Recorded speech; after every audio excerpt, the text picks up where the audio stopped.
called unified China. There are 5, 6 provinces which they have captured, or taken by whatever ways, and they call it China. So we have to go and contest that. We need. So one thing is good. We today our External Affairs Ministry within 2 or 3 hours issued a statement, which is good, which is what you do in diplomacy. But what after next that? What is our position on Hong Kong? Why don't we declare whatever the national security law of Hong Kong is against the agreement, what Chinese did with the British? It suppresses the people of Hong Kong. And there's a big diaspora of Indians which lives in Hong Kong. So Indian interests are hurt. But on the contrary, there is no Chinese which lives in Kashmir. So what is the business of China in Kashmir? What is our position on Taiwan? What is our position on unified China? Because unified China policy is a hoax. It is illegal. We have to start contesting it, and immediately we need one thing we can do.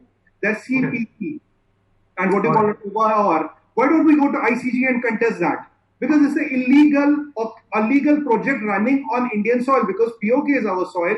How can you run a project which belongs to me? It might be with Pakistan today, or it might be independent today, but the land belongs to us. Your project on POK is illegal. So your occupation, your project is unilateral. So there are so many. Sumit, unfortunately, we've run out of time today.